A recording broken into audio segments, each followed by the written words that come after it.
Hello everyone, मैं Firoz Khan, director of advance classes Kota. जैसा कि आपको पता है, लास्ट 10 इयर्स से स्टूडेंट्स की सफलता के लिए एडवांस क्लासेस कोटा प्रयासरत है और आगे भी सफलता का परचम लहराने के लिए हमने ऑफलाइन टीचिंग के साथ साथ ऑनलाइन टीचिंग भी स्टार्ट कर दी है। तो आज ही हमारे YouTube channel advance classes Kota को सर्च करें, लाइक करें, सब्सक्राइब करना ना भूलें, जिससे आने वाले वीडियो आप तक पहुंच सके। मैं आपका अपना फिरोज खान, थैंक यू।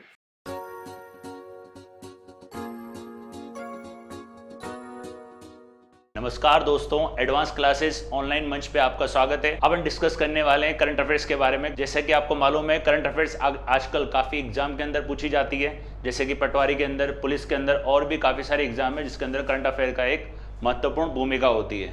देखते हैं किस प्रकार के करंट अफेयर्स के क्वेश्चंस आते हैं और किस प्रकार करंट अफेयर्स बनती है। अपन जो करंट अफेयर्स के बारे में पढ़ेंगे उसके बारे में हर एक ऑप्शंस के बारे में भी थोड़ी जानकारी आपको दी जाएगी, ताकि क्या होता है, एक क्वेश्चन से किस प्रकार से 4 या 5 क्वेश्चन आप लोग बना सकते हो। देखिए, पहला क्वेश्चन देखते हैं। भारत 2020 लोकतंत्र सूचकांक की वैश्विक रैंकिंग में 2 स्थान फिसलकर किस स्थान पर पहुंच गया है? हाल ही में रिपोर्ट जारी की गई थी जिसके अंदर लोकतंत्र सूचकांक जारी किया गया था। लोकतंत्र सूचकांक का मतलब होता है एक सरकार ने अपनी जनता के लिए क्या क्या काम किए, क्या क्या फंक्शंस बनाए किए, मतलब क्या क्या काम किए, क्या क्या योजनाएं बनाई और क्या क्या उनको सुरक्षा या क्या क्या उनको सुविधा उपलब्ध कराई गई, उसके आधार पर यह सूचकांक तैयार किया जाता है। तो इसमें भारत का स्थान है 53वें स्थान पर, 53वें स्थान पर। अब ये जो रिपोर्ट तैयार की जाती है, ये तैयार की जाती है EIU के द्वारा। EIU का फुल फॉर्म है इकोनॉमिस्ट इंटेलिजेंस यूनिट, वो इस रिपोर्ट को तैयार करती है। और भारत का जो स्थान है वो 167 में से 53 स्थान है, मतलब 53वां स्थान है। और 2019 की अगर बात करें, इसके पहले ये रिपोर्ट आई थी 2019 में, उस टाइम पे जो भारत का स्थान था वो था 51। और ये रिपोर्ट तैयार की जाती है EIU के द्वारा। और पहले नंबर पे है इसमें नॉर्वे, पहले नंबर पर है नॉर्वे, पहले नंबर पर है नॉर्वे। और 167वें नंबर पर है नॉर्थ कोरिया। नॉर्थ कोरिया मतलब उत्तर कोरिया। तो याद रखिएगा, जो ये सूचकांक है, लोकतंत्र सूचकांक है, इसके अंदर पहले नंबर पर है नॉर्वे और 167वें नंबर पर है नॉर्थ कोरिया। और भारत की जो स्थिति है वो है 53वें नंबर पर, राइट। इसके साथ साथ आप कुछ एक और बातें भी ध्यान रख सकते हो, जैसे कि नॉर्वे की राजधानी है रोस्लो, और यहाँ की करेंसी है क्रोन, और नॉर्थ कोरिया की राजधानी है पियोंगयांग, और यहाँ की मुद्रा है वॉन, राइट। तो याद रखिएगा, लोकतंत्र सूचकांक में भारत का तो स्थान है वो है 53वां।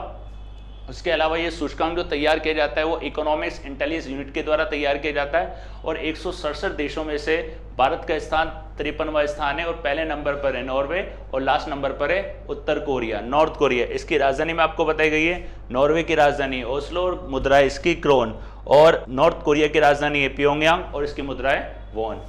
नेक्स्ट क्वेश्चन देखते हैं। अमेरिका और रूस के साथ परमाणु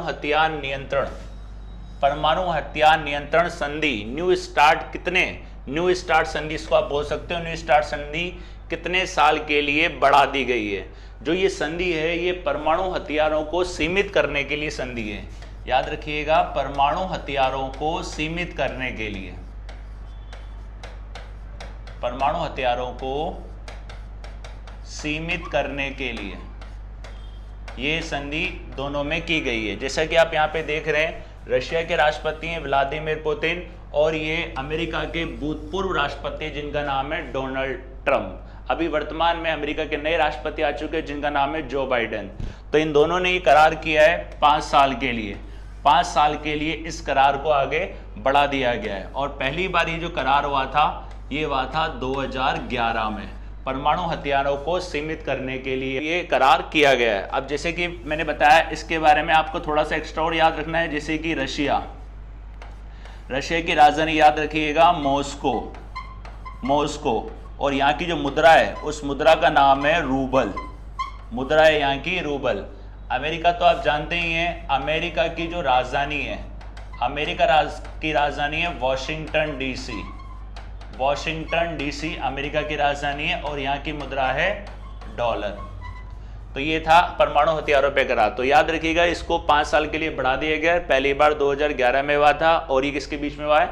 रशिया और अमेरिका के बीच में। अगला क्वेश्चन देखते हैं। हाल ही में वर्चुअल प्रारूप में इंडिया टेलीकॉम कब आयोजित किया गया था? इंडिया टेलीकॉम ये एक तरीके का आप बोल सकते हो समिट बोल सकते हो एक तरीके का, या आप एक कॉन्फ्रेंस बोल सकते हो। यह आयोजित हुआ था 3 से 4 मार्च 2021 को और इसको आयोजन करा था भारत के सूचना प्रौद्योगिकी मंत्री, सूचना प्रौद्योगिकी मंत्री जिनका नाम था रविशंकर। याद रखिएगा रविशंकर। और इसमें जो हिस्सा लिया, और एक और मंत्री है इसके जिसको आप बोल सकते हो राज्य मंत्री, सूचना प्रौद्योगिकी राज्य मंत्री जिनका नाम है संजय डोटरे। संजय डोटरे ने इसमें हिस्सा लिया था। जो ये मीटिंग की गई थी, जो टेलीकॉम समिट था, उसमें जो विचार विमर्श हुआ था वो 5G को लेके हुआ था, 4G को लेके हुआ था। वो नेटवर्क कनेक्टिविटी में किस तरीके से विकास किया जाए या उसमें किस तरीके से सुधार किया जाए उसके बारे में इसमें चर्चा की गई थी। राइट, नेक्स्ट देखते हैं। निम्नलिखित में से किसने दक्षिण एशिया डिजिटल मीडिया पुरस्कार में वर्ष 2020 का चैंपियन प्रकाशक पुरस्कार जीता है? ये जो चैंपियन प्रकाशक पुरस्कार है ये मीडिया के अंदर दिया जाता है। मीडिया के अंदर मतलब न्यूज़पेपर के अंदर दिया जाता है जो एक अच्छा काम करते हैं। इसमें जितने भी आप देख रहे हो सारे के सारे मतलब न्यूज़ से जुड़े हुए हैं, मतलब समाचार पत्र से जुड़े हुए हैं। इसमें जो ये पुरस्कार दिया गया ये दिया गया द हिंदू ग्रुप को, द हिंदू ग्रुप। और जो ये द हिंदू ग्रुप है इसका मुख्यालय है चेन्नई में। इसका मुख्यालय द हिंदू ग्रुप का अंग्रेजी का सबसे पुराना ये अखबार है। राइट, बाकी जितने भी हैं जैसे कि लोकमत है ये भी आपका न्यूज़ से संबंधित है, ये भी न्यूज़ से संबंधित है, ये भी आपको उससे संबंधित है। तो द हिंदू ग्रुप को ये पुरस्कार दिया गया था और इसका जो मुख्यालय वो है चेन्नई में। नेक्स्ट देखते हैं। किस देश की मेजबानी में आयोजित योद्धाभ्यास डेजर्ट फ्लैग, इस योद्धाभ्यास का नाम है डेजर्ट फ्लैग, में भारतीय वायुसेना ने पहली बार हिस्सा लिया है? देखिए युद्धाभ्यास तो काफ़ी सारे होते हैं, जो ये युद्धाभ्यास है ये पहली बार ही हुआ है और इसमें पहली बार भारत ने हिस्सा लिया है। तो ये जो हुआ था ये यूएई के अंदर हुआ था, इसका आयोजन हुआ था यूएई आप इसको बोल सकते हो, या फिर इसका एक और नाम है जिसको बोलते हैं दुबई। पहली बार भारत ने इसमें हिस्सा लिया था, भारतीय वायुसेना ने इसमें हिस्सा लिया था। वैसे भारत के जो युद्धाभ्यास होते हैं वो इन देशों के साथ भी हैं, जैसे कि कतर के साथ बात करें तो कतर के साथ है जद अल बहर, ये इसके साथ कतर के साथ करता है भारत युद्धाभ्यास। और रूस के साथ बात करें, रूस के साथ आता है इसका इंदिरा नेवी। रूस के साथ याद रखिएगा, भारत तो रूस को कभी पूछे तो इंदिरा नेवी आपको याद रखना है। सऊदी अरब के साथ करता है नेवल ड्रिल, इसका है नेवल ड्रिल, सऊदी अरब के साथ नेवल ड्रिल। तो ये युद्धाभ्यास किए जाते हैं। और एक कॉमन अगर पूछे युद्धाभ्यास तो एक युद्धाभ्यास एक्सरसाइज भी होती है, ये भी ध्यान रखिएगा, ये होती है आपकी भारत और अमेरिका के बीच ये एक युद्धाभ्यास होता है। राइट, तो इसके बारे में ध्यान रखिएगा। पहली बार भारत ने डेजर्ट फ्लैग में हिस्सा लिया है। तो ये कहाँ हुआ था? संयुक्त अरब अमीरात के अंदर। संयुक्त अरब अमीरात को दुबई भी बोल सकते हैं। इसकी राजधानी है आबू धाबी और इसकी जो मुद्रा है वो है दिरहम। याद रखिएगा, राजधानी इसकी आबू धाबी और इसकी मुद्रा है दिरहम। और बाकी देशों के साथ भी भारत के युद्धाभ्यास होते रहते हैं, तो उनके भी नाम आपको बता दिए। जैसे कतर के साथ है जद अल बहर, और सऊदी अरब के साथ है नेवल ड्रिल, और रशिया के साथ है इंदिरा नेवी। राइट, नेक्स्ट देखते हैं। अंतर्राष्ट्रीय T20, इसके अंदर आप याद रखिएगा इसमें है 100 अंतर्राष्ट्रीय, इसमें क्वेश्चन में थोड़ी सी वो हो गई है। 100 अंतर्राष्ट्रीय T20 जीतने वाली विश्व की पहली टीम कौन सी है? 100 अंतर्राष्ट्रीय T20 जीतने वाली जो पहली टीम है वो है पाकिस्तान। वो याद रखिएगा, पाकिस्तान ने कुल 165 T20 मैच में से 100 मैच जीते हैं। तो इसमें ध्यान रखिएगा पाकिस्तान। राइट, अब इसमें आप एक्स्ट्रा भी कुछ अगर याद रखना चाहो करंट अफेयर्स में तो आप याद सकते हो इनकी राजधानी है। जैसे कि साउथ अफ्रीका की राजधानी अगर पूछे तो याद रखिएगा प्रिटोरिया। प्रिटोरिया साउथ अफ्रीका की राजधानी है। ऑस्ट्रेलिया की पूछे तो ऑस्ट्रेलिया की है कैनबरा, ऑस्ट्रेलिया की कैनबरा। क्योंकि आजकल क्या है, काफ़ी सारे कंपटीशन, काफ़ी सारी प्रतियोगिताओं में राजधानी के कम से कम 2 या 3 क्वेश्चन वो पूछ ही लेता है। और राजधानी में जो 2 या 3 क्वेश्चन पूछे जाते हैं वो अधिकतर वही पूछे जाते हैं जो वर्तमान में किसी न किसी रूप में या किसी न किसी काम के लिए देश फेमस हुए हैं। और भारत की राजधानी है, भारत की जानते हैं आप, पाकिस्तान की इस्लामाबाद, राइट। तो इसमें ध्यान रखना 100 अंतर्राष्ट्रीय T20 जीतने वाली विश्व की पहली टीम कौन सी है, पहली टीम कौन है, वो है पाकिस्तान, राइट। नेक्स्ट देखते हैं, किस मंत्रालय ने हाल ही में गोवर्धन योजना पर एक एकीकृत पड़ताल की शुरुआत की है। गोवर्धन योजना याद रखिएगा, ये इसको गोवर्धन भी बोलते हैं, इसको आप गोवर्धन के नाम से भी जान सकते हो, गोवर्धन। अभी हरियाणा में इसको शुरू किया गया है गोवर्धन के नाम से। तो ये जो गोवर्धन योजना है इसकी फुल फॉर्म भी है galvanising organic bio agro research धन। तो इसका जो मेन काम है वो बायोगैस के लिए उपयोगी खाद को उपयोगी बनाना और बायोगैस को बनाना। उसके अलावा गाँवों में जो लोग रहते हैं उनको स्वच्छता के प्रति आग्रह करना और गाँवों को खुले में शौच मुक्त बनाना। तो ये जो एकीकृत पड़ताल है तो ये शुरू करिए किसने, जल शक्ति मंत्रालय ने। जो जल शक्ति मंत्रालय ये अपने गजेंद्र सिंह जी के पास, इनका नाम है गजेंद्र सिंह जी। जल शक्ति मंत्रालय, पहले ही जल मंत्रालय था, अब जल शक्ति मंत्रालय के इसको नाम से जाना जाता है। गृह मंत्रालय जानते ही हैं अमित शाह के पास, और जो कोयला मंत्रालय वो है प्रहलाद जोशी जी के पास। तो ये गोवर्धन एक योजना है जो आपकी शुरू हुई थी अप्रैल 2017 में। इस योजना को शुरू किया गया था, गोवर्धन योजना को, राइट। कहीं कहीं आपको ये डेट थोड़ी आगे पीछे मिलेगी, क्योंकि क्या होता है अनाउंसमेंट पहले होती है और जो स्टार्ट होने की डेट होती है वो अलग होती है। अभी हरियाणा में इसको शुरू किया गया है गोवर्धन के नाम से। तो ये योजना आप ध्यान रखिएगा, इस योजना का मुख्य उद्देश्य है गाँवों को खुले में शौच मुक्त बनाना। उसके अलावा पशुओं की जो खाद वगैरह होती है, पशुओं का जो मल वगैरह होता है उसको खाद के रूप में रूपांतरित करना, ये इसका मुख्य उद्देश्य है गोवर्धन योजना का, राइट। नेक्स्ट देखते हैं, निम्न में से किस देश की सेना ने तख्ता पलटकर 1 साल के लिए देश में आपातकालीन घोषित कर दिया है। हाल ही में आपको याद हो, फोटो से आप समझ ही गए होंगे क्योंकि फोटो आजकल काफ़ी फेमस हो रही है। ये आंग सांग सू, ये आपको याद हो एक नोबेल पुरस्कार विजेता है। जो सैनिकों का शोषण होता था उसके विरुद्ध में इनको नज़रबंद भी किया गया था। अभी वर्तमान में इनकी पार्टी ने चुनाव जीता था जिसके ऊपर कुछ बेईमानी के आरोप लगे, इनको रद्द कर दिया गया, मतलब इनके चुनाव को रद्द कर दिया गया, इनको जेल में डाल दिया गया और लोगों का जो सपोर्ट है वो इनके साथ है। तो ये देश का नाम है म्यांमार। तो म्यांमार की राजधानी भी आप ध्यान रखिएगा, इसकी राजधानी है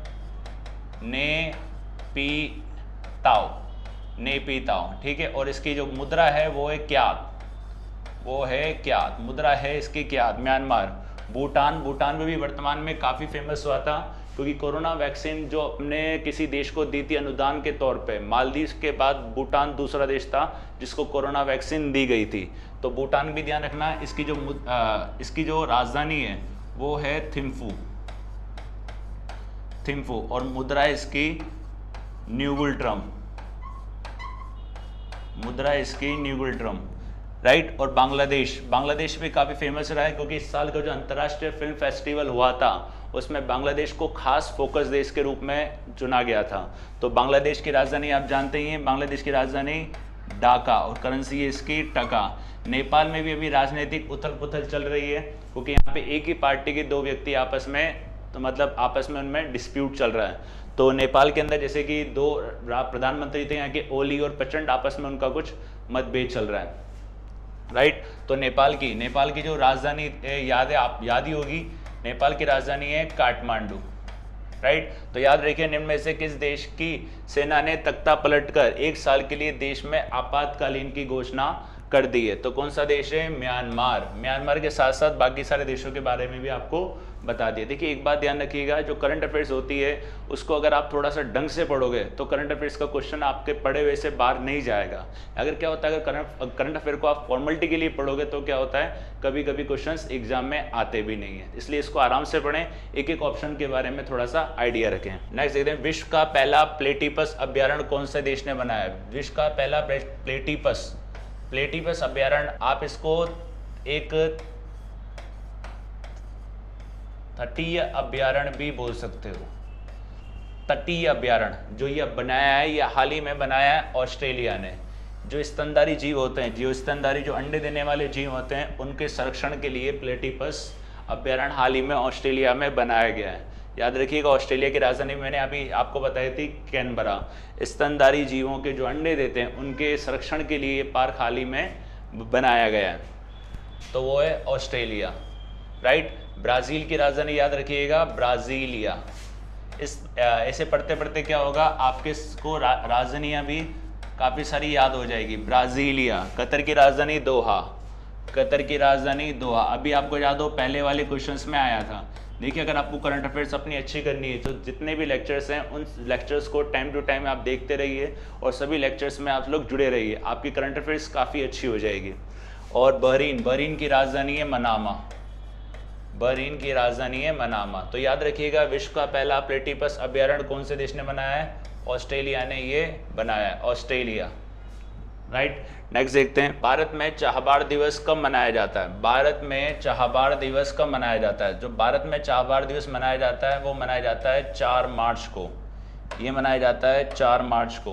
तो याद रखिएगा, जो चाहबार है, ये मैं आपको एक बार बता देता हूँ, ये चाहबार है, ये चाहबार आप देख सकते हैं, ये चाहबार बंदरगाह है। और ये चाहबार बंदरगाह याद रखिएगा, ये है ईरान में। तो इसका निर्माण कर रहे हैं ईरान, भारत और अफगानिस्तान। काफ़ी और भी देश हैं इसके साथ, बट मेन ये है, इसका निर्माण भारत करा रहा है चाहबार पोर्ट। याद रखिएगा, चाहबार पोर्ट। और अगर बात करें थोड़ा सा आगे जाओगे आप, करीब 80 किलोमीटर के डिस्टेंस पे, तो 80 किलोमीटर के डिस्टेंस पे आपको एक और पोर्ट मिलेगा जिसका नाम है गवादरा पोर्ट। ये 80 किलोमीटर के डिस्टेंस पे गवादरा पोर्ट, इसका निर्माण करा रहा है पाकिस्तान और चीन ने इसका निर्माण करा रहे हैं। ये है पाकिस्तान के अंदर गवादरा पोर्ट, याद रखिएगा। तो चाहबार पोर्ट जो मनाया जाता है ये 4 मार्च को मनाया जाता है। और अगर ये पोर्ट एक बार तैयार हो जाता है तो भारत की आयात निर्यात की स्थिति काफ़ी अच्छी हो जाएगी। इन देशों के साथ, जिन देशों के साथ अपन कच्चे तेल के लिए डीलिंग करते हैं, तो वहाँ से कच्चा तेल आना थोड़ा सा आसान हो जाएगा, क्योंकि सबसे सस्ता जो परिवहन होता है वो जल परिवहन होता है। तो ये थे करंट अफेयर्स के क्वेश्चन। इस करंट अफेयर्स के क्वेश्चन के साथ साथ कुछ एक्स्ट्रा क्वेश्चन भी आपको मैंने बताए गए। लगभग अगर आप 10 क्वेश्चन भी डेली करते हो तो 10 क्वेश्चन से आपके 30 से 35 क्वेश्चन तैयार हो जाते हैं। तो इसी करंट अफेयर्स के साथ आप जुड़ी रहिए। आने वाले लेक्चर्स में आपको काफ़ी सारे नई क्वेश्चंस और डेली करंट अफेयर्स आपको अपडेट की जाएगी, जो आपके आने वाले एग्जाम के लिए काफ़ी उपयोगी होगी। धन्यवाद।